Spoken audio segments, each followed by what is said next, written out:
ప్రస్తుత పరిస్థితులు చూస్తుంటే ఎంజీ రావు గారు, ఈ యుద్ధం ఇప్పట్లో ఆగేలా కనిపించడం లేదు. ఎక్కువ కాలం పాటు ఈ యుద్ధం జరిగితే ఎవరిది గెలుపు? ఇజ్రాయెల్ గెలుస్తుందా, ఇరాన్దే గెలుపా? ఇప్పటికిప్పుడు ఈ యుద్ధం ఆగిపోతే ఎవరు నో విన్నర్ అన్నట్టు అలా ఉంటుందండి. ఇది దీర్ఘకాలం కొనసాగితే, ఇంకోటి ఏంటంటే దీర్ఘకాలం కొనసాగే అవకాశం ఉంది. ఇంకా నేను ముందు చెప్పినట్టు ఇది మతం అనేది ఇన్వాల్వ్ అవ్వద్దు, మతం మౌఢ్యం, మత అగ్ని అక్కడ ఉంది కాబట్టి యుద్ధం దీర్ఘకాలంగా వెళ్ళే అవకాశం ఉంది. Iranian president Ali Khamenei, supreme leader Ali Khamenei చెప్తున్నారు, ప్రెసిడెంట్ పెజ్నావిక్ కూడా చెప్తున్నారు, మీరు మమ్మల్ని అటాక్ చేశారు, మా సైనిక దళాల అధిపతులను చంపారు కాబట్టి ఎట్టి పరిస్థితుల్లో మిమ్మల్ని మేము నిద్రపోనివ్వం అని ఇజ్రాయెల్కి డైరెక్ట్గా వార్నింగ్ ఇస్తున్నారు. అంటే ఏంటి? ఈ యుద్ధం ఇప్పుడులో కొనసాగదు. ఒకవేళ ఆగినా దీర్ఘకాలం కొనసాగుద్ది. ఈ యుద్ధం దీర్ఘకాలికంగా కొనసాగితే ఎవరిది గెలుపు? ఇది చాలా పెద్ద ప్రశ్న అండి. నేను ఒక్కటే చెప్తున్నా, మీకు విషయం చెప్పవలసిన విషయాన్ని చెప్పి నేను ఎందుకు వెనక్కి వెళ్తాను.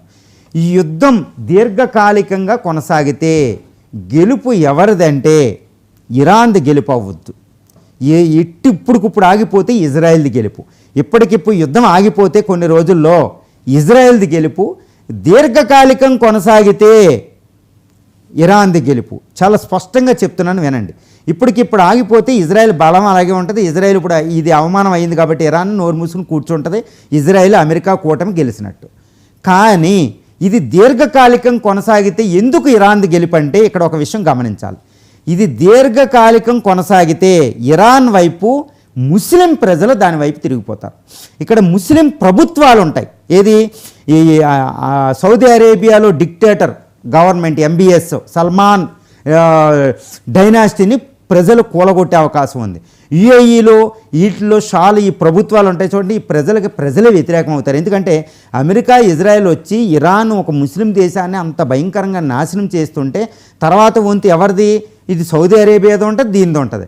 కాబట్టి వాళ్ళు కంట్రోల్ చేస్తారు. కాబట్టి ఇరాన్ ఈ ఇస్లామిక్ ప్రజలు, ఈ మధ్య ఆసియాలో ఉన్న ఇస్లామిక్ ప్రజలు మాత్రం వాళ్ళ సింపతి ఇరాన్ వైపు, ఖైమేనీ వైపు తిరిగిపోతుంది. ఖైమేనీ అదే విధంగా మాట్లాడుతున్నారు కూడా, సింపతి గెయిన్ చేసేటట్టు. ఈ ప్రభుత్వాల్ని పడగొట్టేస్తారు. ఒకప్పుడు కలర్ రెవల్యూషన్ వచ్చి ఇస్లామిక్ కంట్రీస్లో ప్రభుత్వాలు కొలాప్స్ అవ్వడం 2014-13 టైంలో మనం చూసాం. అలాంటి పరిస్థితి అక్కడికి వస్తుంది. వాళ్ళు కొలాప్స్ చేస్తారు. ప్రజలు ప్రభుత్వాలు డిక్టేటర్లకు అడ్డం తిరిగి ఇరాన్కి సపోర్ట్గా వెళ్ళమని చెప్తారు. కాబట్టి వాళ్ళు న్యూట్రల్గా ఉండలేరు. అంటే దీర్ఘకాలికం ఈ యుద్ధం కొనసాగితే ఇస్లామిక్ ప్రజలు ఇరాన్ వైపు తిరిగితే అక్కడ ఇస్లామిక్లు ప్రభుత్వాలు, ఇప్పుడు రిపబ్లిక్స్ డిక్టేటర్లో అక్కడ ప్రభుత్వాలు నిలపలేరు. కాబట్టి ఇరాన్ వైపు ఈ షియా సున్నీ ముస్లింలు అందరూ ఒకవైపు బ్రదర్హుడ్ అవేకన్ అయ్యి ఇరాన్కి సపోర్ట్గా ఇరాన్ వైపు, ఇజ్రాయెల్ వైపు, అమెరికా వైపు ఉన్న ఇస్లామిక్ ప్రభుత్వాలు కొలాప్స్ అయిపోయి ఆ ప్రజలు వీళ్ళ వైపు తిరుగుతారు. దీంతో ఏమవుతుంది? ఇరాన్ విన్ అవుతుంది. ఇరాన్ని బలహీనంగా ఉన్నప్పటికీ ఇరాన్ పవర్గా గణిస్తారు. ఇప్పటికే చూడండి, ఇరాన్ అనేది హీరో అయిపోయింది ఇస్లామిక్ వరల్డ్లో. ఎందుకు? ఈ ఇస్లామిక్ ప్రజల యొక్క శత్రువు అయినా, ఎందుకంటే 57 దేశాలకి శత్రువు ఇజ్రాయెల్, అక్కడ సౌదీ అరేబియా, అన్ని దేశాలకి. అటువంటి శత్రు దేశం మీద ఎన్ని దెబ్బలు తిన్నప్పటికీ కొన్ని మిసైల్స్, డ్రోన్ వేయడం వాళ్ళని ఇరాన్ ఖైమేనీని హీరో చేసేసింది అక్కడ ఇస్లామిక్ వరల్డ్లో.